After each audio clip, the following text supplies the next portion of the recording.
Berlatar pada abad ke-20, kisah ini berfokus pada seorang pria bernama Liu Jinqi. Pria ini hidup sederhana bersama keluarga kecilnya, sang istri bernama Ayu dan kedua anak laki-lakinya yang masih kecil. Yang dimana pada pagi itu terlihat sedang sarapan bersama sebelum kemudian berangkat bekerja, dan inilah pekerjaan Pak Liu, yaitu seorang pembuat kertas di salah satu toko kelontong yang dimiliki oleh seorang abah-abah, di mana Liu dikenal sebagai sosok yang rajin, baik dan pekerja keras. Tepat di hari itu, desa mereka kedatangan dua tamu asing yang cukup mencurigakan, yang ternyata adalah dua penjahat yang menjadi buronan. Hal itu terbukti ketika mereka berdua mendatangi toko kelontong milik si abah untuk merampok semua uang yang ada di sana. Liu hanya bisa bersembunyi ketika si abah dan istrinya sedang dianiaya. Namun karena terus-menerus melakukannya tanpa henti, Liu yang kasihan pun akhirnya keluar. Akan tetapi karena Liu hanya seorang pembuat kertas, ia hanya bisa memeluk sambil mendorong salah satu penjahat agar menghentikan aksinya. Di mana suatu keberuntungan pun terjadi saat para penjahat ini pun melakukan beberapa kesalahan fatal yang justru malah saling melukai satu sama lain, dan ya, satu penjahat itu pun mati konyol setelah kepalanya terbentur ujung lemari, sementara satu penjahat lagi terus menyelangi Liu sampai akhirnya masuk ke sungai di belakang toko. Di mana hal menarik terjadi saat si penjahat terus memukuli Liu, akan tetapi anehnya justru malah penjahat itulah yang mati mendadak akibat suatu penyebab yang tidak diketahui, entah suatu kebetulan atau memang para penjahat saja yang terlalu bodoh. Mereka berdua pun modar secara mengenaskan. Sementara Liu hanya mengalami cedera kecil, bahkan tim forensik terkait pun tak menemukan cedera serius pada kedua tubuh penjahat tersebut. Kejadian ini pun cukup menggemparkan warga desa sampai-sampai Bapak Wali Kota pun datang ke lokasi untuk melihatnya sendiri, di mana kita juga akan diperlihatkan pada seorang detektif bernama Baiju yang ditugaskan mengusut kasus ini dan baru menyadari jika kedua penjahat tersebut adalah pelaku kriminal yang masuk dalam daftar buronan paling dicari oleh kepolisian. Karena kedua buronan itu ditangkap di wilayahnya, tentulah Pak Wali Kota sangat senang karena itu bisa menjadi prestasi untuknya di kepemerintahan. 这可是在奔县规，我要代表县衙门办妥了。 Tapi tidak dengan Baiju yang masih belum menemukan jawaban tentang apa penyebab kematian mereka yang sebenarnya. Baiju pun mendatangi tempat kejadian perkara itu untuk melakukan investigasi di sana. Ia menemukan gigi milik salah satu penjahat yang terlempar dan masuk ke dalam toples. Entah bagaimana itu bisa terjadi, Baiju kemudian ngejebur ke dalam sungai di belakang toko untuk memeriksa apakah airnya beracun atau tidak. Karena tidak menemukan hal mencurigakan di TKP, Baiju pun mendatangi warung makan setempat untuk menanyakan terkait siapa Liu dan seperti apa latar belakangnya. Baiju curiga jika Liu lah penyebab kematian kedua penjahat tersebut. Namun hal itu langsung dibantah oleh pemilik warung yang mengatakan jika Liu hanya seorang pria polos pembuat kertas yang jangankan untuk membunuh, berkelahi saja tidak bisa. Sebelum kasusnya berhasil dipecahkan, Baiju akan tetap tinggal di desa ini untuk sementara waktu. Di situ Baiju pun terlihat sedang melakukan semacam terapi menggunakan dua bola jarum yang ditusukkan pada dua titik syaraf yang berbeda. Yang pertama titik sanjong atau titik yang mengendalikan emosi dan empati. Hal itu membuat Baiju menjadi orang yang tidak tegaan dan penuh dengan rasa kasihan, sehingga ia pernah nyaris mati akibat terlalu menghasihani pelaku kejahatan yang masih remaja dengan mengembalikan si pelaku kepada orang tua angkatnya, dan sama sekali tak menduga jika anak tersebut akan meracuni makanan semua orang. Yang kedua yaitu bernama Tientu untuk mengendalikan racun. Gara-gara kejadian waktu itu, Baiju mengobati tubuh dan sifatnya dalam waktu yang bersamaan karena sejak hari itu ia percaya bahwa kita sebagai manusia tidak bisa mengandalkan rasa kasihan atau tidak tegaan dan tidak bisa mengandalkan orang lain untuk mendapatkan jawaban. Hanya akal sehatlah salah satu hal yang dapat dipercaya di dunia ini. 移动癌性，医生放3种血、天突血，同时医师我是应该上对6天。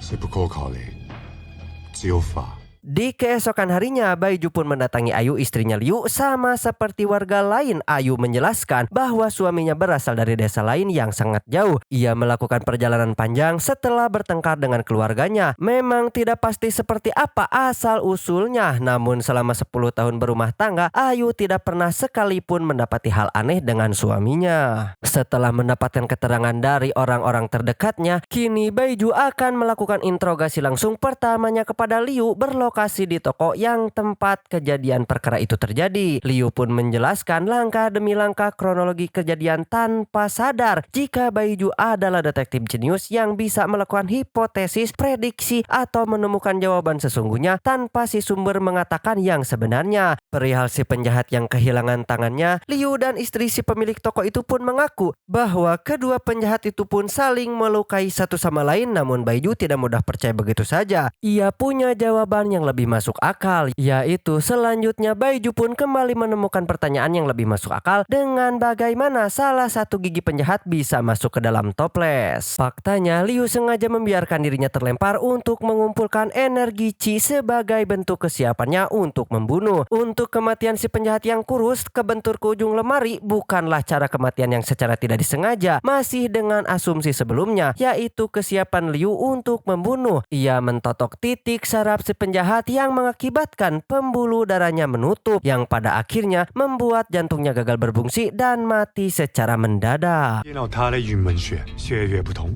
行迹 Terakhir, dengan si penjahat yang mati di sungai, mungkin awalnya kita kira ini hanyalah suatu kebenaran atau si penjahat sengaja disengat ikan benter atau apalah. Faktanya hal itu disebabkan oleh Liu juga yang menotok titik saraf yang terdapat di samping matanya. Hal itu menimbulkan pendarahan di mata dan pembengkakan yang sangat cepat hingga otak berhenti berfungsi dan mati secara mengenaskan. Sejak saat itu, Baiju terus-menerus mengamati mulai dari cara dia bernapas. Orang normal setiap napas paling tidak 10 hitungan, tapi Liu hanya 2 hitungan, yang membuktikan bahwa ia adalah seorang ahli bela diri yang sangat terlatih dan mampu mengendalikan napas lebih baik dari orang biasa. Untuk membuktikan hal itu, Baiju pun dengan sengaja mendorong Liu dari atas jembatan. Liu pun sempat terkait di atas ranting pohon yang secara logika mana mungkin atuh ranting pohon sekecil itu dapat menahannya dan mampu menopang tubuh Liu. 他从那么高的地空气分明只有他体重的 Setelah Liu dibawa ke daratan pun, Baiju langsung meminta maaf. Ia mengakui kesulitan mengendalikan bambu yang mereka bawa, yang pada akhirnya harus terjadi kejadian seperti ini. Agar Baiju tidak terus merasa bersalah, Liu yang baik hati pun mengundang untuk makan malam di rumahnya. Malam pun tiba, dan bukannya menikmati santapan, Baiju pun terus memandangi Liu dari jarak dekat karena masih penasaran dengan siapa sebenarnya sosok yang ada di hadapannya ini. Setelah Baiju terus mendesak dan mencari tahu latar belakang Liu, akhirnya Liu pun jujur bahwa ia sebenarnya adalah anak dari pemilik tempat pemotongan hewan. Hubungan Liu dan sang ayah sangat tidak baik, sampai suatu hari ayahnya pun diam-diam menyembelih dan memasak kuda kesayangannya. Liu selesai makan, barulah Liu diberitahu bahwa yang ia makan tadi adalah kuda kesayangannya. Sehingga sejak saat itulah Liu sangat membenci ayahnya dan memutuskan berkelana sampai akhirnya bertemu dengan Ayu di desa ini. Tak percaya dengan semua ceritaannya, Baiju yang yakin kalau Liu adalah seorang ahli bela diri pun kembali mengamatinya ketika sedang tidur. Ia menemukan bahwa udara di sekitar tubuh Liu menjadi sangatlah dingin berkat energi Qi yang berbeda dari orang normal biasanya. 咋个眼珠子不是绿色的？ 喝过水。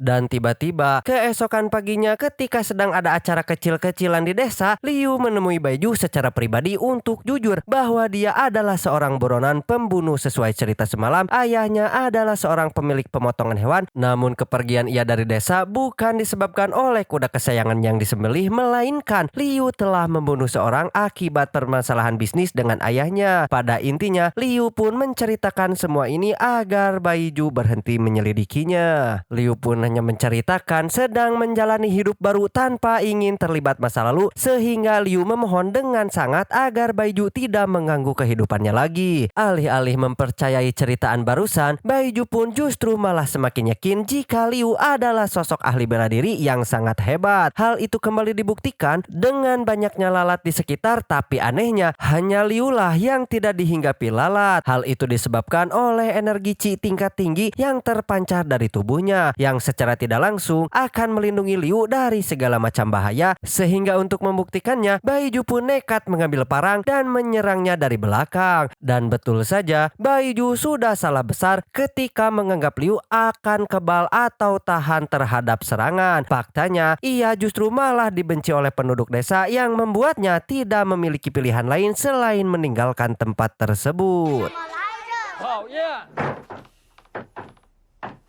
Dibantu oleh sahabatnya di kepolisian, Baiju mulai menyelidiki informasi terkait insiden pembunuhan yang terjadi di tempat pemotongan hewan 10 tahun lalu. Faktanya, pembunuhan tersebut ada hubungannya dengan satu kelompok paling berbahaya saat itu, yaitu kelompok 72 Iblis, yang menurut sumber terpercaya, salah satu anggota kelompok 72 Iblis yang bernama Tan Long menghilang sejak kejadian itu. Ia anggap sebagai pembunuhan terlatih yang sangat berbahaya, paling hebat dan tak terkalahkan. Bahkan kelompoknya sendiri pun belum tentu bisa mengalahkannya. Dan semakin kuatlah dugaan Baiju tentang Liu yang sebenarnya adalah Tan Long, komandan kedua dari kelompok 72 Iblis, sehingga ia memutuskan untuk pergi ke ibu kota dan meminta surat penangkapan resmi. Tiba di ibu kota, Baiju langsung menemui kapten polisi. Setelah menceritakan tentang sosok Liu alias Tan Long, kapten kepolisian merasa bahwa pasukannya tidak akan cukup untuk menangkap sosok tersebut. Baiju disarankan untuk menyewa kelompok penjahat kejam karena menurutnya kriminal harus dilawan oleh kriminal. Akan tetapi, tak ingin menggunakan cara yang tidak resmi, Baiju pun tetap akan melakukan penangkapan sesuai prosedur hukum. Ia pun mendatangi Bapak Wali Kota yang sempat hadir ke desa tempo hari, namun hasilnya sama saja. Wali Kota pun justru lebih parah dari si kapten ketika ia meminta uang dalam jumlah yang banyak. Apabila Baiju ingin mendapatkan surat penangkapan resmi, tak punya pilihan lain,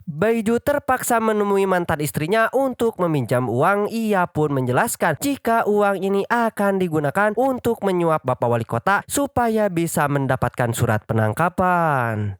生意还好吗？赚。你觉得是吗？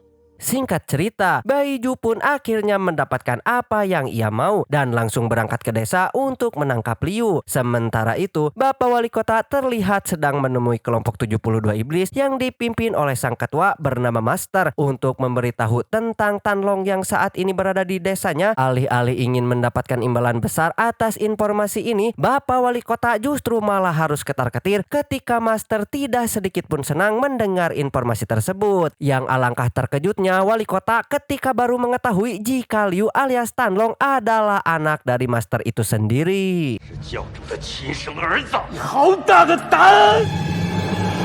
Setelah Wali Kota pun akhirnya meninggoy, Master pun berteriak kepada semua anggotanya bahwa tak ada satupun dari kalian yang merupakan tandingan anakku. Sehingga Master menyuruh dua anggota terbaiknya untuk membawa Tan Long kembali pulang ke kelompoknya. Bertepatan dengan sebuah acara yang akan diselenggarakan, muncullah dua anak didik terbaik Master yang datang untuk menjemput Liu pulang. Salah satu anggota perempuan yang bernama Yuli pun memaksa Liu untuk mengakui bahwa dirinya adalah Tan Long, komando kedua dari 72 Iblis. Namun Liu bersikeras tidak mengakui itu. Meskipun sempat menerima serangan beberapa kali, melihat Liu yang keras kepala itu pun, Yuli menghampiri seorang kakek-kakek untuk dihabisi di depan semua orang.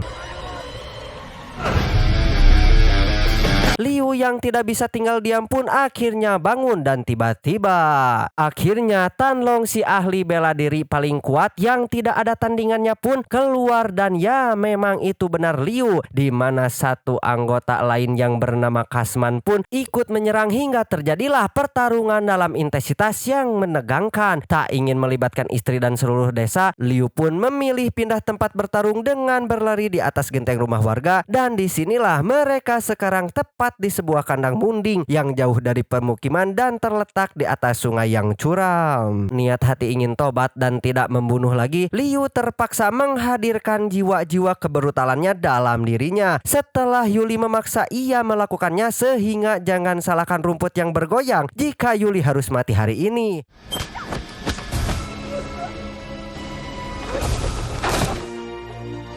Dan ya, alih-alih mati oleh seorang Liu, Yuli justru harus disuruduk munding yang membuatnya nyaris jatuh ke bawah jurang. Liu pun sempat menyelamatkannya. Yuli ternyata memilih untuk mati saja demi menunjukkan kesetiaannya kepada pimpinannya. 你是螳螂。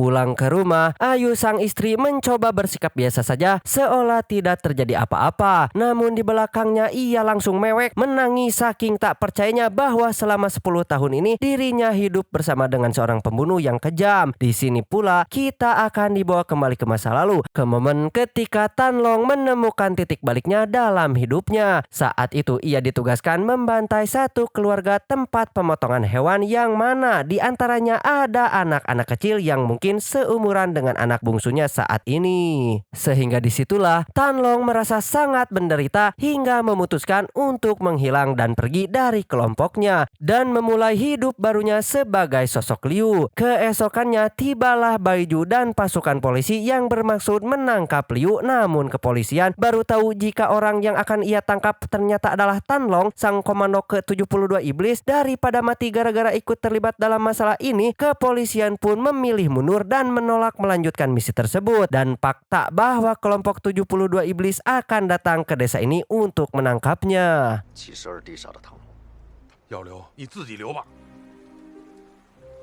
Liu pun menyarankan kepala desa dan seluruh warga untuk pergi ke bukit untuk melindungi. Sementara itu Liu dan Baiju akan tetap bertahan di sini dan menghadapi resiko apapun yang akan menimpa mereka nanti. Di malam itu Baiju akhirnya mulai simpati kepada Liu yang hanya ingin tobat dan memulai hidup baru dengan damai dan tentram. Sehingga untuk membantu ia untuk mewujudkannya, Baiju akan memanfaatkan kecerdasan dan ilmu pengetahuannya dengan membantu Liu seolah-olah mati supaya kelompok 72 iblis ini tidak akan pernah datang lagi. Masih dengan teknik akupuntur yang dikuasainya, Baiju akan membuat Liu seolah-olah mati selama beberapa menit. Namun tentu saja semua ada resikonya. Andai saja kata Baiju tidak melepaskannya tepat waktu, maka Liu akan benar-benar mati sungguhan. Berlokasi di sebuah bukit Baiju dan beberapa polisi yang tersisa pun pura-pura membawa jasad Liu yang akan dibawa ke ibu kota. Tepat pada saat kelompok 72 iblis tiba, di sana melihat Tan Long sudah tiada, si master pun cukup terkejut dan mulai memanjatkan doa untuk kematian anggota keluarganya. Di saat yang sama, Baiju mulai merasa cemas karena mereka tak kunjung pergi, padahal waktu untuk ia mencabut jarumnya sudah hampir menipis, sehingga daripada Liu mati beneran, ia terpaksa membangunkannya tepat saat kelompok iblis masih berada di sana.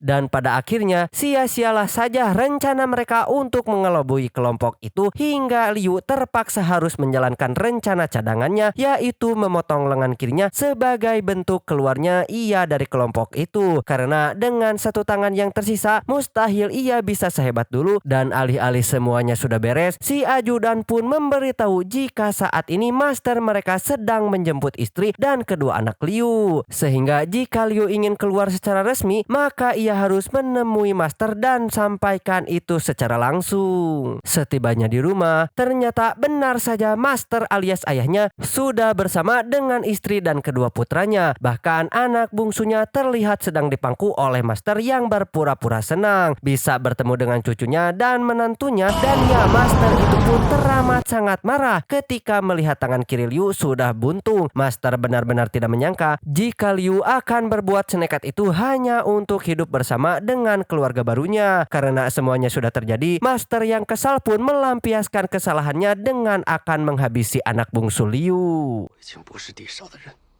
你为什么点头？我求求你，求我有次说过，爹怎么还没回来呀？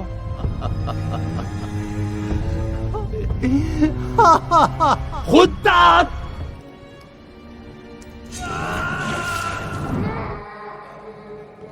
Akan tetapi, setelah istri dan anaknya aman, kini Liu pun harus menghadapi ayahnya sendiri. Berbeda dengan kerocok-kerocok yang sudah ia hadapi sebelumnya, Master adalah ahli bela diri yang sudah berada di level berbeda. Ia dapat memfokuskan energi Qi hanya pada satu titik yang membuat tubuhnya seolah kebal terhadap senjata tajam. Tak lama muncullah Baiju yang datang karena penasaran melihat Master menguasai ilmu kebal. Baiju pun jadi punya ide untuk membantu Liu dengan cara masuk ke ruang bawah tanah dan akan menusuk titik saraf di telapak kakinya agar aliran energi Qi-nya bisa menjadi terganggu. Dan sialnya, Baiju malah harus ketahuan dan langsung ditarik ke atas. Namun sebelum dilempar, Baiju sempat menusukkan 3 jarum lagi untuk memutuskan beberapa saraf kecilnya sehingga perlahan tapi pasti Master akan mulai kehilangan kemampuan kebalnya. Setelah Liu ngajongkeng, Master pun naik ke atas untuk mengambil si bungsu yang nantinya akan ia didik sebagai penerus kelompok 72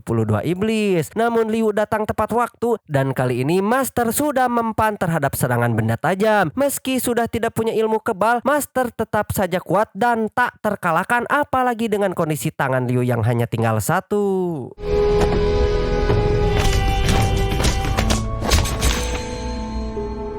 Hal itu pun akan semakin menyulitkannya dalam pertarungan. Liu sama sekali tak berdaya ketika Master melemparkannya keluar. Di bawah air hujan dan petir yang menyambar-nyambar, Baiju pun dengan cepat menusukkan jarum terakhir di belakang leher Master yang membuatnya langsung tutung akibat disambar petir.